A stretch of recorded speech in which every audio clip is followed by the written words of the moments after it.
We know. The characters know. It makes no sense. Do not care.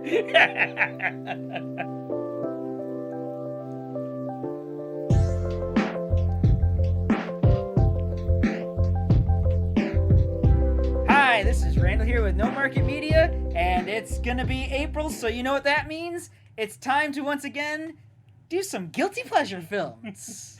And I'm Matt. Today we're starting off our guilty pleasure series with a movie from 1999, Lake Placid. It stars Bill Pullman, Bridget Fonda, Brendan Gleeson, Oliver Platt, and Betty White.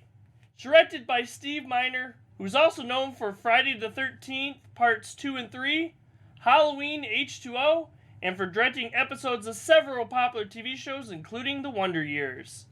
After a brutal animal attack in Maine leaves a man's body in two pieces, local authorities, a paleontologist, and an eccentric mythology professor come to believe that this attack was the work of a out-of-its-place crocodile.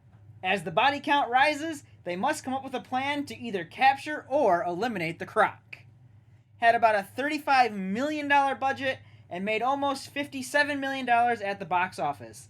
When this movie came out, it had below average response from both critics and audiences, but by far, my best trivia on this little movie of mine that I love is that it has had 5 very, very cheap direct-to-TV sequels, including Lake Placid versus Anaconda. Oh my goodness.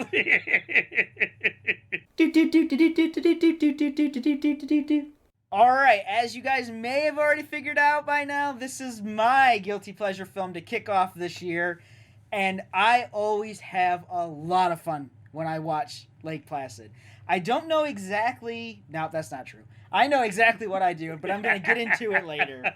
For the most part, for me, it's all about the outlandish characters and the like crazy mixes up between these, you know, people of different dispositions, different juxtapositions, and I think the script does a great job of like hammering home all of those characterizations, brought to life by this actually pretty ridiculously well-casted movie.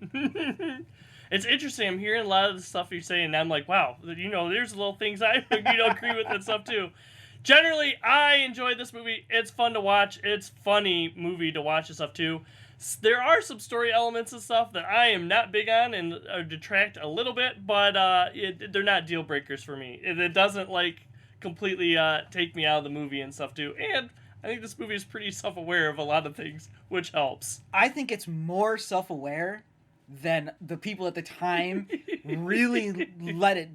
All the low comments are like, oh, you know, it's just not that good, or it's not that original, or I don't get the monster like that I wanted. And I'm just sitting there like, no. The people that wrote this, the actors, they know they're making a campy B movie, and you're just not appreciating that because you were expecting not a campy B movie. Yep. I think. All right, plot and story.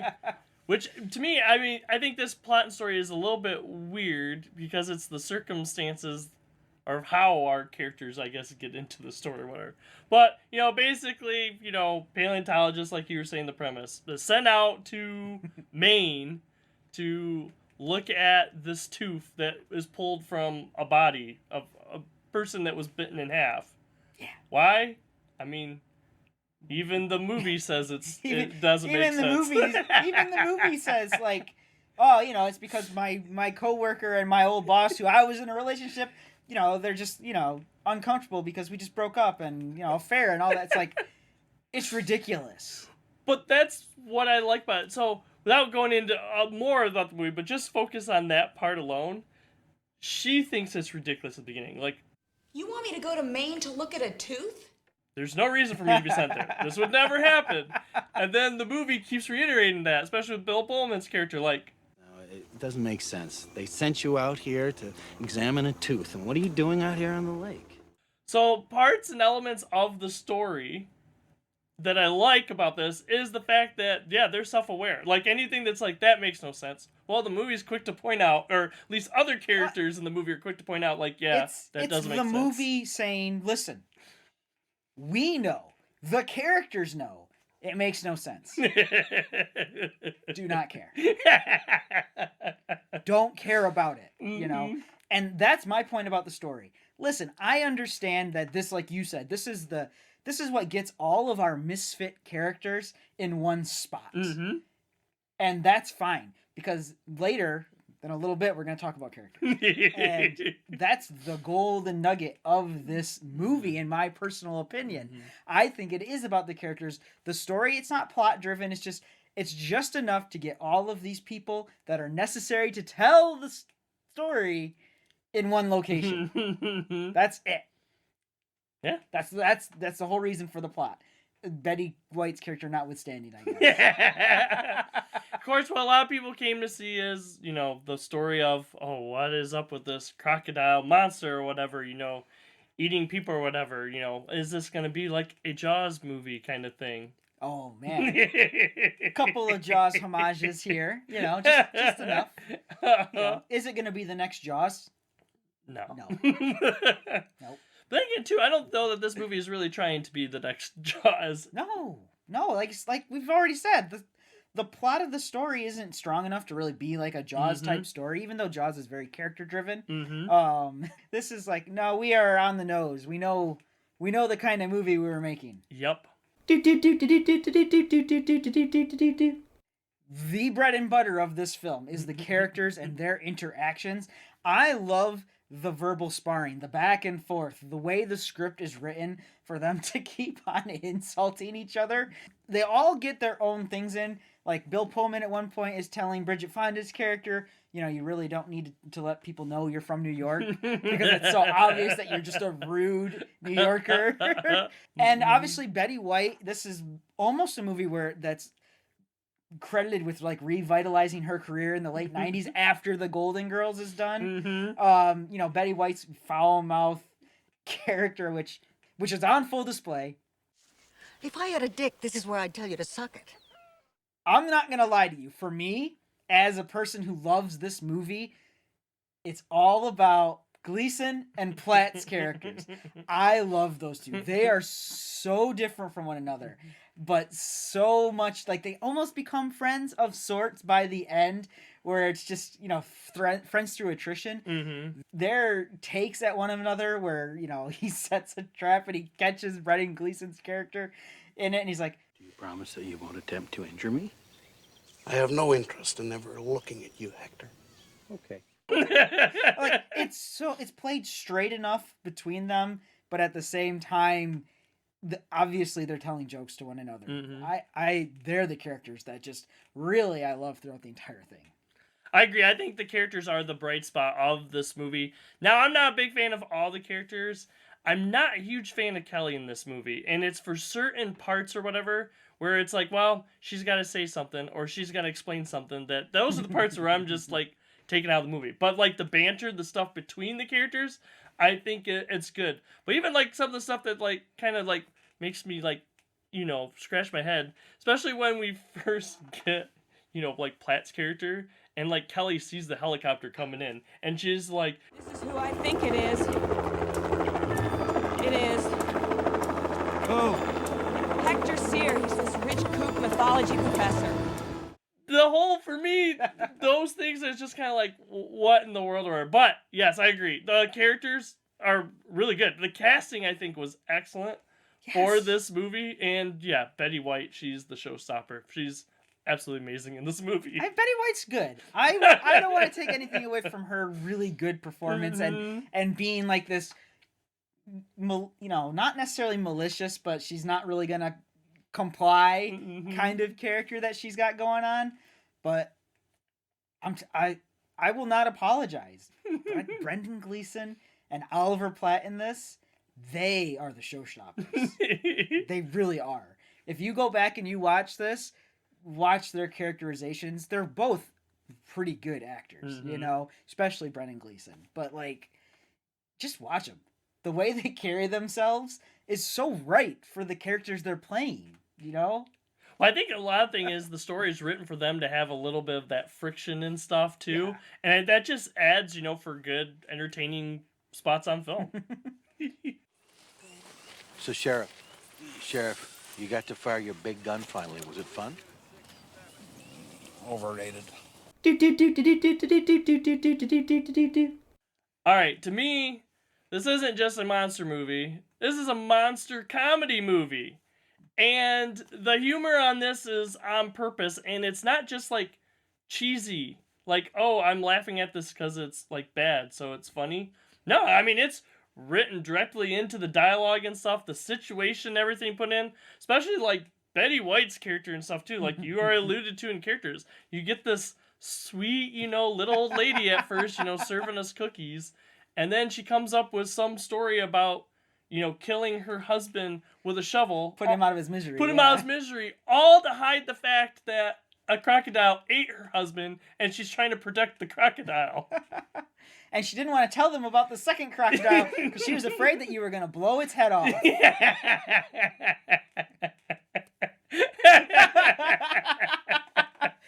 Yes, exactly. So, honestly, as a genre, I would almost say comedy horror. Mm-hmm. I wouldn't even put horror or monster movie in front of it. I think there is way more comedy in this, and that is probably surprising because of the way it was advertised. Mm-hmm. And I think, I get irritated about modern films that do this. Crimson Peak is my go-to all the time. I'm never going to stop complaining about Crimson Peak. It's a good movie, but it was advertised as a horror movie, and it's a romance. This was advertised as pretty much a straight horror film. It didn't have all of that like comedy in the trailer. It's like, no, we're going to tell a monster film. Mm-hmm. And it's just not. And once you let go of that, from like the perspective of a first-time viewer in 1999 watching this movie, you can enjoy it a lot more as it is funny, as the lines that they're spewing are funny. I could probably cut him down, but there's this odd look of mayhem on his upside-down face. And I will go one further. I know I'm being long-winded here. I am. And I will say, it's funny how a film like this, which isn't outright maybe supposed to be a comedy, Mm-hmm. has aged pretty well comedically compared with comedies, straight comedies from the time. This is, maybe there's like a few, I'm not going to say there's none, but there are a few out-of-date comical stuff in there. Like, he's Brendan Gleeson's character at one point says, is that supposed to be some kind of homosexual joke or something like that? And you're like, okay, yeah, that stuff, that's still in poor taste in relative terms to today. But most of this comedy's aged pretty well. Well, I mean, it's a lot of it's comedy based on stereotypes, and that's like the stereotypes that they're throwing out, like, oh, you guys are just a bunch of like Hicks. unclean hicks or whatever in Maine kind of thing, and that dynamic they have back and forth between like New Yorkers and stuff and Maine people. Right to the very end. There's a good bar in town. That's charming. Are the glasses clean? Mostly. Another thing I would say too adds the comedy. I think some of it is like the deaths or whatever. Scenes in like other like monster movies that you would take as more serious, I think is done more comical or whatever. Not saying that someone getting their head bitten off is funny, but in this movie it's kind of It is kind of funny. Okay, like how it happens. It's just all of a sudden the croc jumps up, bites that guy's head off. Well, and our characters are joking about different things. That one is another, like you said, a Platt, Gleason, scene where they're going on about that. And then also another, like, I guess you'd say, like, very tense situation is when the crocodile comes up and gets that bear. And yet, two other characters are joking about that situation later. Did you see the look on the bear's face?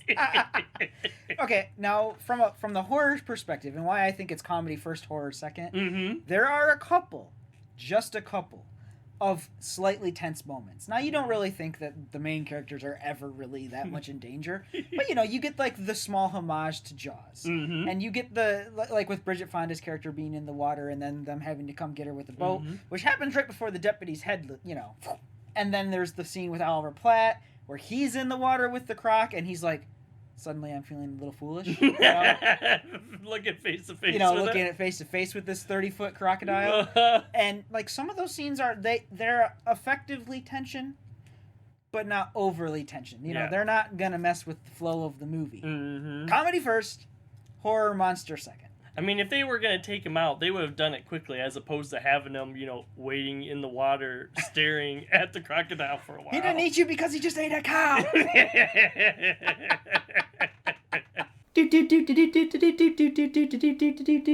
The thing I didn't see coming, which is me stretching because I have watched this movie way too much. Guilty pleasure film. Don't care what everyone else says about it, okay? Don't.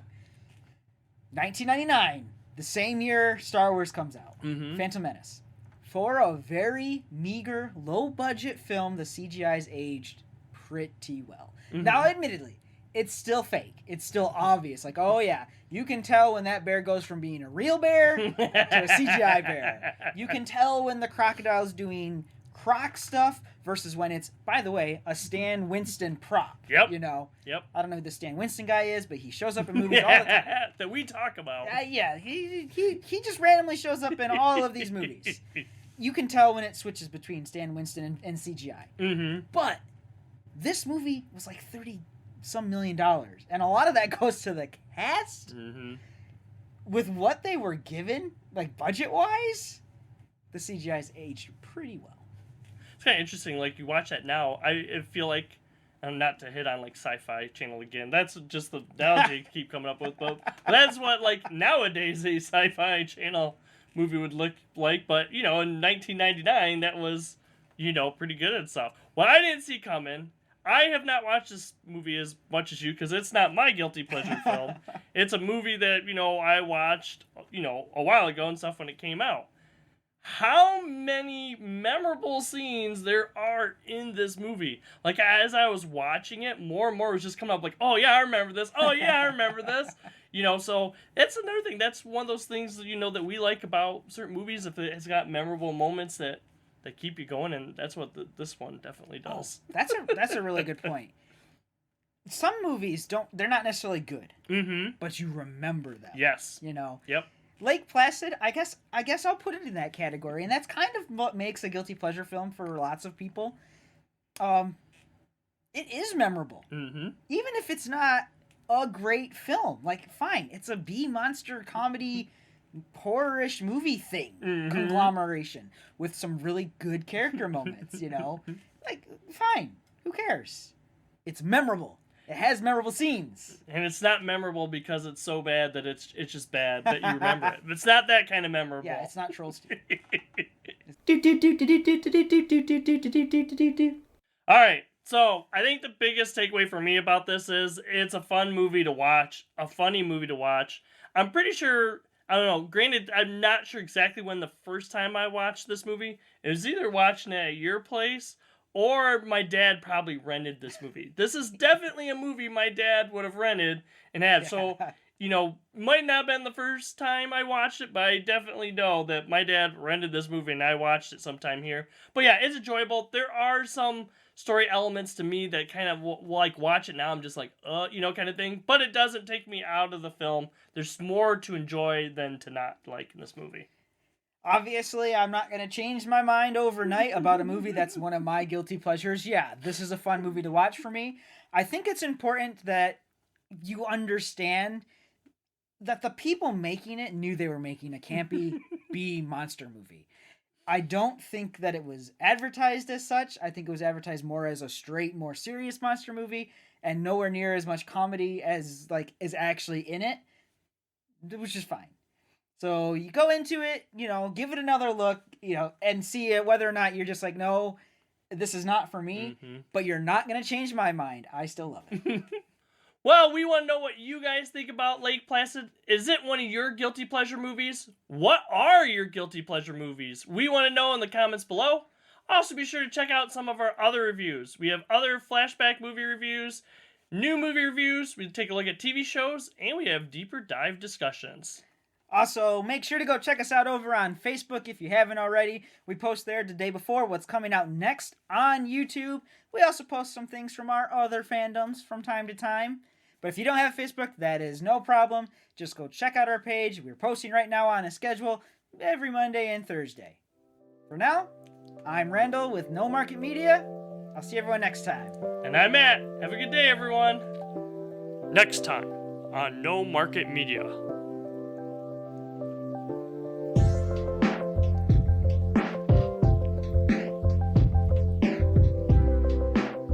please consider checking out some of our other videos.